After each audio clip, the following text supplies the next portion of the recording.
भारतीय संस्कृति में कहते हैं कि ब्राह्मण के बिना गति नहीं होती, कोई भी शुभ काम हो बिना ब्राह्मण के आशीर्वाद के सफल नहीं होता है। और आज वार्ड नंबर 39 में भाजपा प्रत्याशी रूमा अजीत नंबरदार को ब्राह्मण समाज का पूर्ण समर्थन मिला है। तमाम ब्राह्मण समाज के मौजूद लोग यहाँ पर मौजूद है और पूरे समाज के साथ यहाँ पर कमल खिलाने का संकल्प यहाँ लिया है। सबसे पहले मैं ब्राह्मण समाज से ज्ञानी जी हैं, ज्ञान प्रकाश जी हैं। ज्ञानी जी कहते हैं कि मरे या जिंदे दोनों में ब्राह्मण की जरूरत होती है, बिना उसके तरते नहीं है। आज चुनाव में अगर हम बात करें तो पूरा समाज एकजुट रूमा अजीत नंबरदार के साथ खड़ा नजर आया है। सर क्या कहना चाहेंगे, क्या ऐसी चीजें थी जो आपको लगा कि आपको उन पर विश्वास जताना चाहिए? देखिए, ये सच्चाई है कि ब्राह्मण को जगत गुरु कहा जाता है और ब्राह्मण वर्ग बुद्धि का परिचय देते हैं। तो हमारे समाज ने अभी कई दिन सोचने में भी लगाए, विचार भी किया। 4 प्रत्याशी हमारे वार्ड से हैं और चारों पे विचार किया। सबने बैठक करी कि भी हमें किसके साथ जाना चाहिए। जब वो बैठक का मंथन और निचोड़ निकला, जैसे समुद्र मंथन हुआ था तो अमृत भी निकला। तो ये समुद्र मंथन किया तो उसमें से केवल एक ही नाम खरा उतरा कसौटियों पे, रूमा नंबरदार, जिनके पति अजीत नंबरदार ने इस वार्ड के लिए दिन और रात प्रयास किए, मेहनत की। और जो हमारी राष्ट्रीय पार्टी है जिसका नारा ही एक है कि सबका साथ और सबका विकास। सबका मतलब होता है पूरे समाज, इवन धरातल से लेके आकाश तक जो भी है। यानी ब्राह्मण समाज ने मान लिया है कि कमल ही खिलाएंगे वार्ड 39 में। बिल्कुल, कमल के सिवा और कुछ नहीं, केवल कमल कमल कमल। बिल्कुल अजीत जी, आज ब्राह्मण समाज के साथ साथ भगवान परशुराम जी का भी आशीर्वाद आपको मिल गया है। भगवान परशुराम की, भगवान परशुराम की।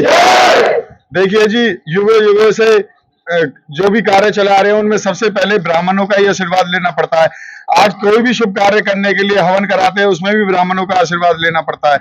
मैं आज पूरे ब्राह्मण समाज का, और मैं और मेरा परिवार उनका हमेशा ऋणी रहेगा। उन्होंने मुझे इतना प्यार मान सम्मान दिया है और मेरी ऐसे टाइम में मेरी मदद की है, तो मैं उनका कोई भी कार्य होगा मैं उनके लिए हमेशा तैयार रहूंगा। अजीत जी, आज भाजपा ने संकल्प पत्र निकाय चुनाव के लिए जारी किया। उसमें चाहे गंदगी की बात हो या फिर भूमि पर मालिकाना हक की बात हो या फिर जो जनरल समस्या जिनके लिए लोग नगर निगम के धक्के खाते हैं, वहां से लेकर पक्षी घर बनाने तक सब कुछ उसमें है। तो क्या कहेंगे, क्या लगता है भाजपा का संकल्प पत्र, जैसे नायब सिंह सैनी कह रहे थे कि तीसरी इंजन की सरकार बनाएगा, क्या कहेंगे इस बारे में? ये संकल्प पत्र में मनुष्य से लेके पशु पक्षियों तक के लिए काम किया गया है। मैं धन्यवाद करता हूं भारतीय जनता पार्टी का और अपने मुख्यमंत्री नायब सिंह सैनी का कि उन्होंने इतना अच्छा संकल्प पत्र दिया जिसमें सभी के लिए सब कुछ है। क्या नाम है भैया? मेरा नाम परमानंद कौशिक है जी। 2 मार्च बहुत नजदीक है मतदान की तिथि, क्या लग रहा है? क्योंकि अब ये स्थिति है कि चुनाव की असलियत धरातल पर पता लग रही है, क्या स्थिति देखते हैं? यही देख रहे हैं कि बीजेपी का हमारा कैंडिडेट है और बीजेपी की सरकार आनी है।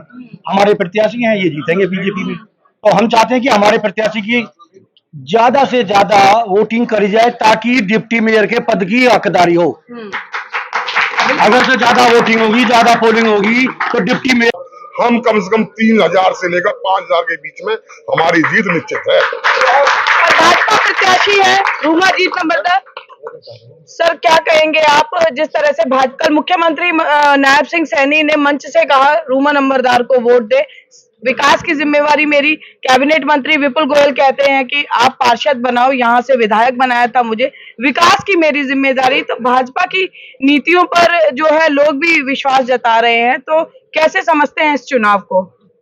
सभी लोग, केवल मैं ही नहीं, पूरा समाज ही बीजेपी की गवर्नमेंट में विश्वास रखता है जी। और हमारा जो उद्देश्य है, यानी बीजेपी का जो उद्देश्य है वो एक ही है, सबका विकास, सबका साथ भी हो, सबका विश्वास भी हो, इसी को लेकर। नहीं तो पहले तो ये परिस्थिति रही है कि प्रधानमंत्री भी ये कहता था कि जो यहाँ के भारतवर्ष के जितने भी संसाधन है उन पे सबसे पहला हक मुसलमानों का है। यानी ये सोच बना रखी थी। यहाँ के लोगों के बारे में उन्हें कोई चिंता ही नहीं थी किसी भी प्रकार की।